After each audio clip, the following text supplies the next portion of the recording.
우리에게 주시는 하나님의 말씀 같이 보겠습니다. 신약성경 골로새서 2장 1절에서 7절까지 성경 신약 325쪽입니다.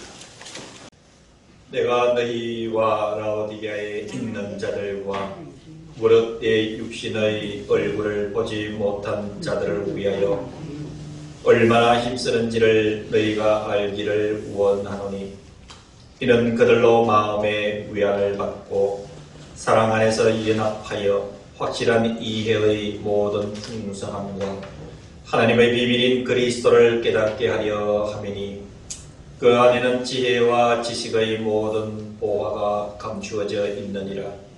내가 이것을 말하면 아무도 교묘한 말로 너희를 속이지 못하게 하려 함이니, 이는 내가 육신으로는 떠나 있으나 심령으로는 너희와 함께 있어 너희가 질서 있게 행함과 그리스도를 믿는 너희 믿음이 굳건한 것을 기쁘게 봄이라. 그러므로 너희가 그리스도 예수를 주로 받았으니 그 안에서 행하되 그 안에 뿌리를 박으며 세움을 받아 교훈을 받은 대로 믿음에 굳게 서서 감사함을 넘치게 하라. 아멘. 골로새서의 말씀을 가지고 연 4주에 걸쳐서 복음에 대한 감사라는 제목으로 말씀을 전해드리고 있습니다. 복음에 대한 감사, 왜 이렇게 제목을 정했을까? 거기에는 이유가 분명하게 있습니다. 이 복음에는 예수님의 마음이 들어있습니다. 좀 달리 표현을 하면은 하나님의 말씀 속에는 하나님의 마음이 있습니다. 예수님의 마음을, 하나님의 마음을 표현한 것이 바로 성경이고 복음이기 때문에 그렇습니다. 그래서 저와 여러분들은 이런 복음을 대할 때에 늘 마음 깊은 곳에서 감사가 우러나게 되는 것이죠. 오늘 2장 1절에서 7절의 내용은 역시 이 사도 바울이 지금은 감옥에 갇혀 있습니다. 이 골로새 교인들을 볼 수가 없습니다. 그런데 이 감옥에 있지만은 골로새 교인들의 소식을 간접적으로 듣습니다. 그러면서 갇혀 있지만은 이 골로새 교인들을 위해서 1절 하반절에 보시면은 내 육신의 얼굴을 보지 못한 자들을 위하여 얼마나 힘쓰는지를 너희가 알기를 원하노니. 여러분, 이 말씀의 의미는 무엇이겠습니까? 사도 바울이 감옥에 갇혀있는 입장이지만 골로새 교회를 위해서 내가 애쓰며 힘씁니다. 그 애쓰는 바울의 마음 속에는 예수님의 마음이 겹쳐져 있기 때문에 그런 줄로 믿습니다. 사랑하는 성도 여러분, 오늘도 이 전해드리는 말씀을 통하여서 여러분들에게 예수님의 마음을 여러분들의 가슴 속에 전해드리고자 하는 것입니다. 오늘 사도 바울이 골로새 교회를 생각하며 내가 참으로 지금 애쓰고 있다, 힘쓰고 있다라고 하는 것은 바로 주님의 마음입니다. 바로 그 주님이 오늘 예배를 드리는 우리 대상교회 성도들에게 찾아오셨습니다. 바울은 이 골로새 교회 그리고 대상교회로 이어주는 주님의 전령사입니다. 바울이 골로새 교회에 말씀하시는 그 말씀들이 바로 주님께서 바울을 통해서 오늘 우리 대상교회에게 주시는 말씀으로 받으시면 이 복음에 대해서 우리가 다시 한 번 더 감사하는 은혜가 있는 줄로 믿으시기를 주님의 이름으로 축복합니다. 자, 이제 한번 들어보겠습니다. 주님의 마음을 한번 들여다 보겠습니다. 주님의 마음은 이렇습니다. 우리를 위해서 지금 힘쓰고 계시는 마음입니다. 주님의 그 힘써서 애쓰는 그 이유가 어디 있을까요?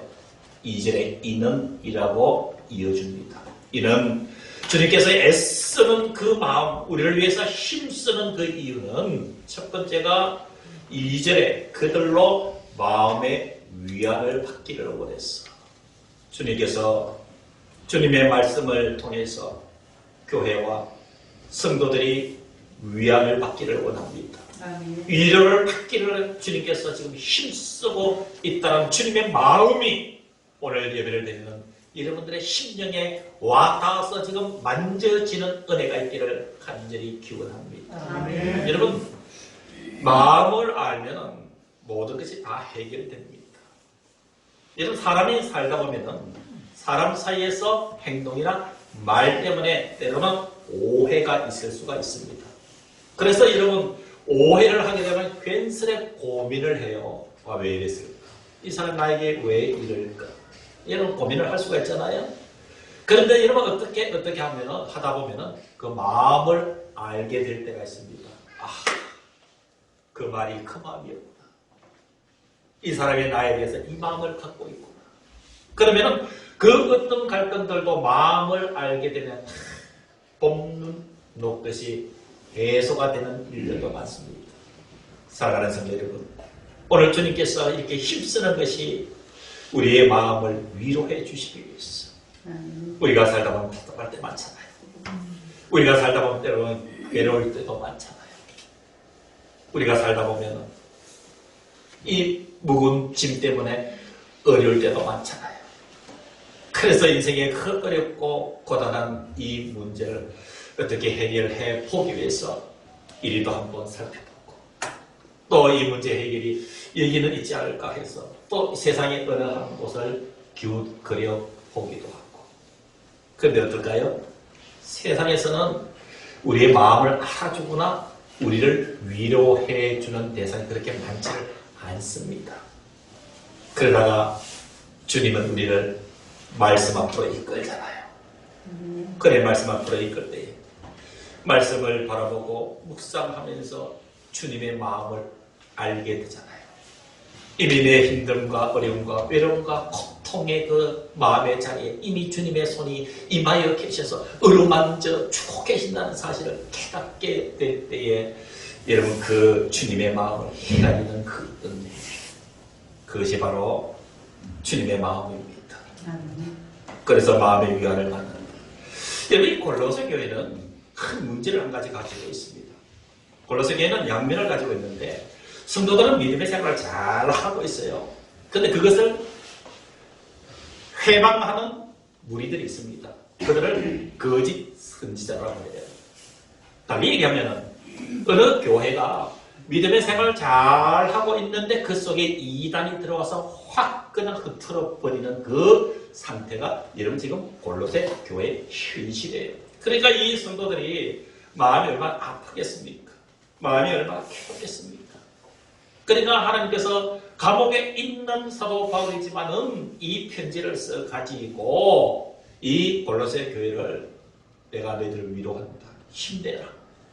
이 어려운 이 현실을 잘 믿음으로 극복해라 라고 위로해 주는 것이 바로 주님의 힘쓰시는 첫 번째 마음인 줄로 믿습니다. 두 번째가 2절 이하에 계속 보니까 주님의 마음은 힘씀의 그 말씀은 사랑 안에서 연합해라.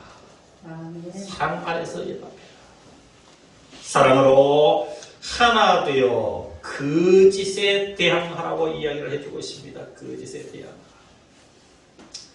여러분 골로새서 3장에 나중에 설교를 또 합니다. 이 내용을 가지고 합니다만은 골로새서 3장에 보면은 이 12절, 13절, 14절에 보면은 행여 누가 누구에게 불만이 있든지 또 다툼이 있든지 하면은 서로 용납하여 피차 용서하되 주께서 너희를 용서하신 것 같이 너희도 그리하고 골로새서 3장 14절에 보시면은 이 모든 것 위에 사랑을 더하라 이는 온전히 매는 띠니라 라고 말씀을 해주고 있습니다.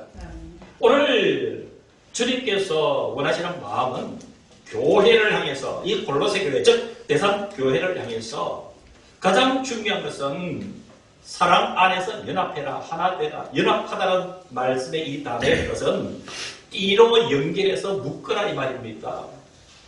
우리 교회의 공동체를 지탱하는 것은 예수 그리스도의 사랑으로 띠를 만들어서 우리 모두가 하나 되기를 오늘 주님이 힘쓰고 계신다는 사실, 애쓰고 계신다는 사실, 우리가 그것을 이해를 하고 우리는 모두가 사랑의 띠를 하나씩 가지고 우리 서로가 피차 용서하고 용납하면서 주님의 이 말씀을 이루어드리는 은혜가 있기를 간절히 축원합니다.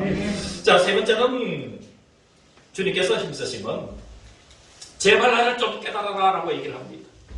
여러분 2절 끝부분 보십시오. 확실한 이해에 모든 풍성함과 하나님의 비밀인 그리스도를 어떻게 하려 하매니? 깨닫게 하려 하매니. 사랑하는 성도 여러분, 복 중에 가장 귀한 복은 말씀이 깨달아질 때인 줄로 믿습니다. 수차 여러 번 이 말씀을 전하면서 여러분들에게 강조했습니다만 다시 한 번 더 여러분들에게 생명을 걸고 강조하는 부분이 있습니다. 세상이 아무리 힘들고 세상이 아무리 어렵고 내 삶에 아무리 고통스러운 일들이 많고 풀리지 않는 일이 많다 할지라도 말씀 한 절만 제대로 가슴 속에 깨달아 알고 있으면 여러분 그게는 생명이 움트게 되어 있습니다. 여러분 많은 성경 전체 66권을 다 외우고 암송하고 묵상하는 것이 아니에요.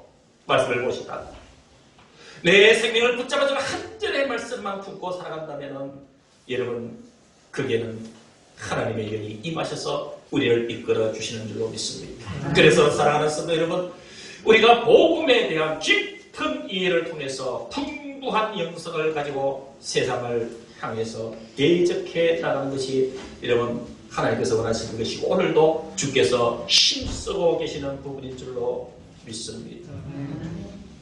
왜 주님은 오늘 바울을 통해서 하나님의 비밀인 그리스도를 깨닫게 하기 위해서 자신이 힘쓰고 있다고 이야기를 하고 계실까요? 거기에 나온 3절에 있습니다. 그 안에는 지식과 지혜와 지식의 모든 보화가 감추어져 있느니라. 여러분들에게 숙제 하나 내겠습니다. 오늘 말씀이 끝나고 집에 가셔서 3절을 최소한 10번 이상 읽고 묵상해보시고 아예 외워보십시오. 그 안에는 그가 누구인지 한번 생각해 보시라는 거예요. 그 속에 지혜와 지식의 모든 보화가 감추어져 있느니라. 이 보화가 내 속에 있는지 확인하시라는 거예요. 이 보화가 내 속에 있는가 확인해 보시고 보화가 있다면 여러분들은 하늘의 땅의 모든 복을 받은 사람인 줄로 믿으시고 여러분 힘을 내서 살아가시면 되는 것이에요. 아멘. 하나님의 마음, 주님의 마음을 우리가 읽어봤습니다. 우리를 위로해 주시기를 원하시고 사랑 안에서 연합하기를 원하시고 그리고 하나님의 비밀인 그리스도를 깨달아라 라고 말씀을 해주고 있습니다. 자, 그러면 중요한 문제가 있습니다. 주님은 그래 원하시는데 나는 어떻게 해야 될까요? 주님이 원하신다면 나는 어떻게 해야 될까요? 자녀를 키우다 보면은 부모가 자식에게 부모로서 너희들에게 이렇게 해주기를 원한다 얘기를 하잖아요. 하면은 어떻게 될까요? 그렇게 하는지 안 하는지 부모가 지켜봅니까 안 지켜봅니까? 지켜보지. 그런데 어떨 때 기쁘나요? 자식이 부모가 말씀드린 데에 대해서 따라가려고 순종하려고 애쓰고 애쓰는 게 중요한 것이지 그대로 하는 게 중요한 게 아니에요. 하나님의 말씀을 우리가 다 따라갈 수는 없어요. 우리는 연약하잖아요. 그러니까 하나님께서 말씀 주신 것을 한 가지라도 제대로 지켜나가면 되는 것이죠. 자녀들도 마찬가지잖아요. 부모들이 10가지 원해서 얘기를 했다면 그 한두 가지만 제대로 따라와도 그 자식이 믿음이 갑니다. 오늘 주께서 원하시는 것 주님의 마음 아시잖아요. 우리를 위로해 주시기를 힘쓰고 계시고 사랑으로 하나 되기를 힘쓰고 계시고 그리고 우리가 예수를 깊이 깨닫기를 원하고 계세요. 그래 우리는 어떻게 해야 될까요? 반응이 있어야 될 거 아니에요. 그 반응이 여러분 6절 7절에 기록되어 있습니다. 6절, 7절도 크게 많이 읽으시고 묵상하시고 그냥 말씀에 푹 잠겨 보십시오. 내가 말씀 속에, 말씀이 내 속에 한번 확 섞여서 여러분 인생을 한번 살아보시기를 바랍니다. 얼마나 큰 힘이 생기고 얼마나 큰 용기가 생기고 얼마나 내 삶이 여러분 부하게 되는지 한번 겪어보시라는 거예요. 6절입니다. 그러므로 주님의 마음을 우리가 들었으니 그러므로 너희가 예수를 누구로 받았어요? 주로 받았습니다. 주로 받았습니다. 주로 받았다는 얘기는 양면이 포함되어 있습니다. 하나님은 주셨고 우리는 영접했다. 주신 분이 계시니까 영접했다는 뜻이에요. 그러니까 너희가 그리스도 예수를 주로 받았으니 그 안에서 행하되 이렇게 해보자는 거예요. 첫 번째 7절입니다. 그 안에 뿌리를 받아라. 그 안에 뿌리를 받아라. 여러분들에게 질문하겠습니다. 그 안에 그는 누구를 이야기를 할까요? 예수 그리스도입니다. 그 안에 뿌리를 박으며 한겨울인데도 제가 이 말씀을 준비하다가 교회 뒤에 텃밭이 있어요. 텃밭이 있어서 제가 텃밭에 앉아가지고 도대체 왜 예수님 안에 뿌리를 박으라고 하는가? 이 말을 좀 눈으로 보고 싶었던 거예요. 그래서 텃밭에 가서 30분을 거치는데 앉았어요. 그러니까 잎은 시들시들한데 자라고 있는 파가 보이더라고요.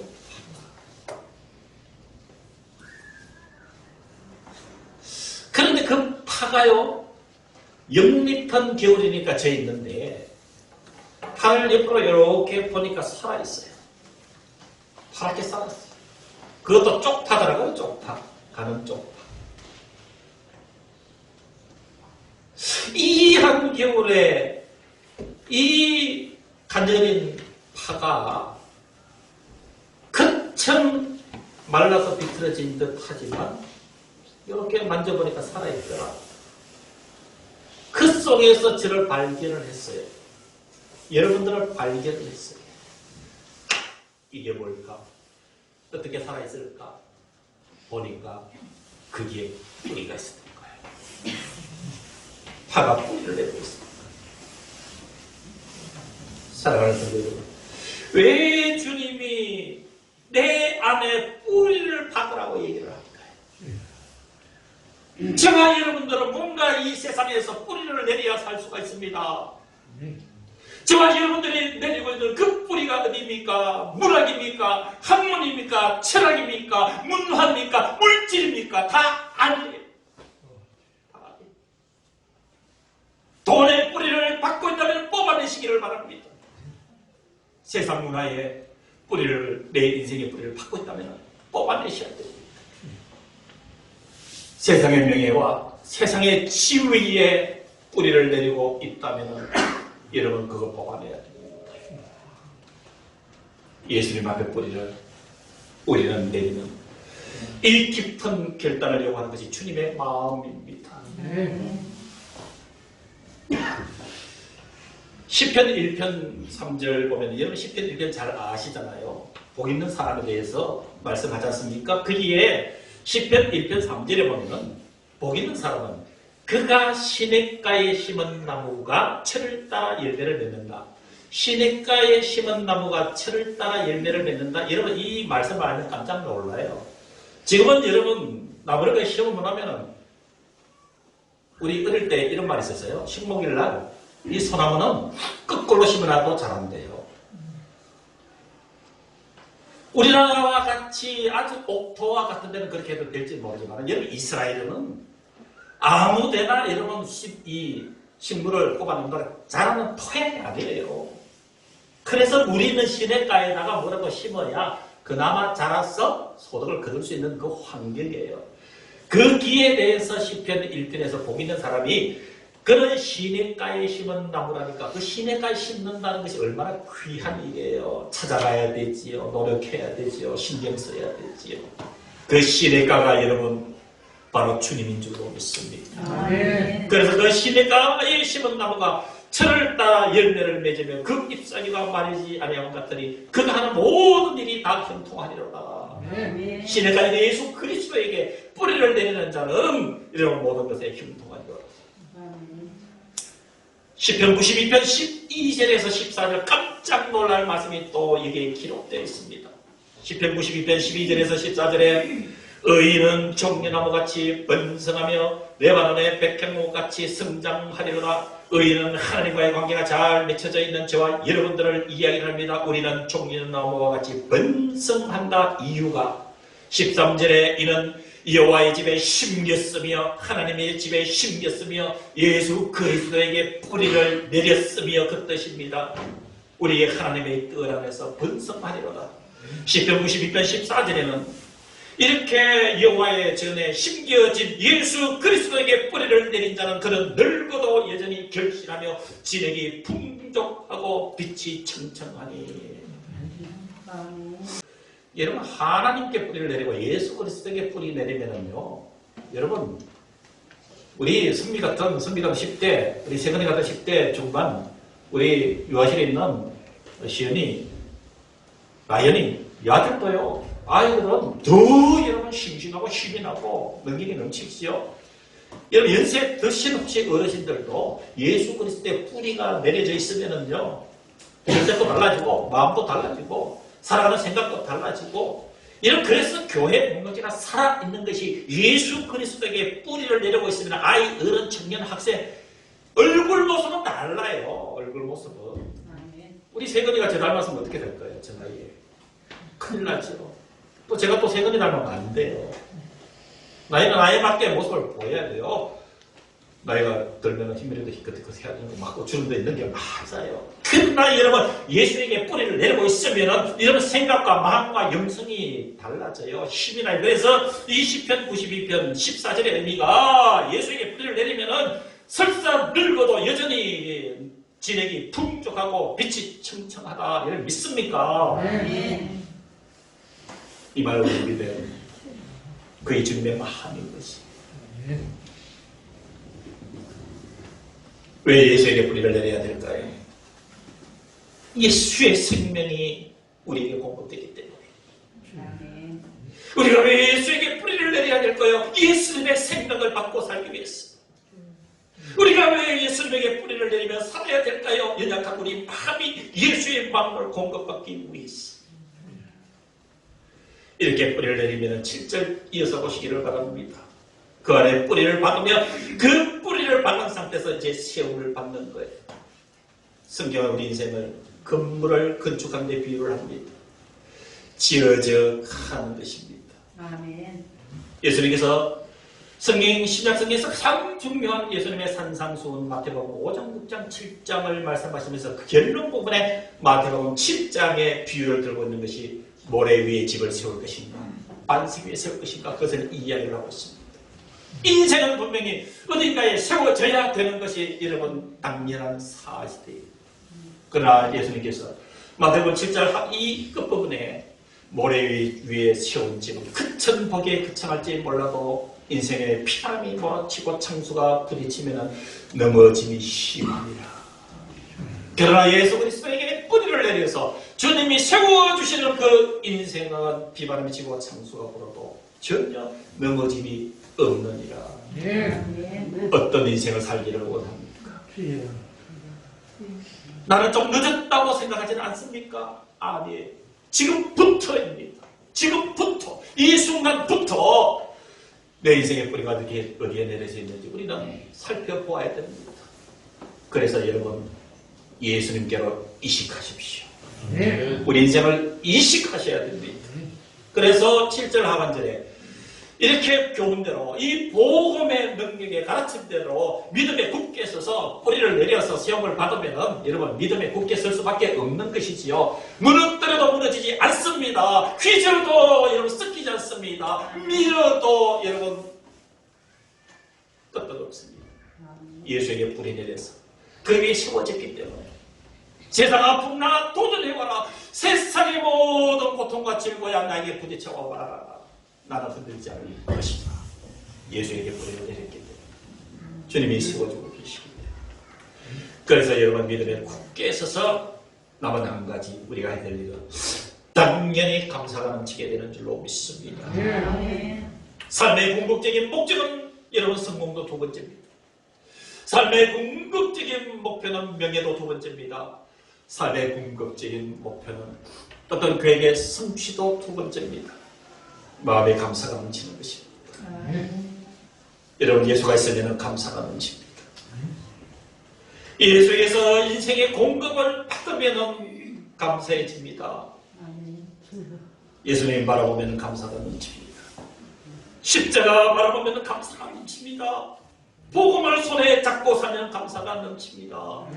우리 인생을 예수에게 뿌리를 내려서 예수님의 그 생명을 공급받아 사면 감사가 넘칩니다. 땅의 것을 찾으면 감사는 사라집니다. 위의 것을 찾으면 감사가 넘칩니다. 주께서 사도 바울을 통해서 또 예수님의 마음을 보여주셨으니 항상 기뻐하라. 쉬지 말고 기도하라. 범사에 감사하라. 이것이 예수 그리스도를 통한 하나님의 뜻입니다. 이 말씀을 들으니까 이 복음, 그 복음 속에 있는 주님의 마음이 감사한 것이에요. 그래서 우리는 복음에 대해서 감사하자고 오늘 네 번째 시간까지 여러분들에게 말씀을 드리고 있는 것입니다. 복음은 예수 그리스도입니다. 기도했습니다. 이제는 우리의 생명 되시는 주 예수 그리스도의 은혜와 하나님 아버지의 그 크신 사랑하심과 거룩하심이 우리를 늘 주님 앞에 뿌리를 내리며 살기를 도우시고 인도하시고 감화 감동시켜 주시는 성령 하나님의 충만하심이 예배를 드린 사랑하는 모든 성도들과 우리와 함께하지 못한 사랑하는 성도들 그 심령 영혼 삶의 자리 위에 우리의 영혼 생명과 우리의 영혼과 우리 가정 속에 주님의 이 교회 위에 이제부터 영원까지 함께 하시기를 간절히 축원하옵나이다. 아멘.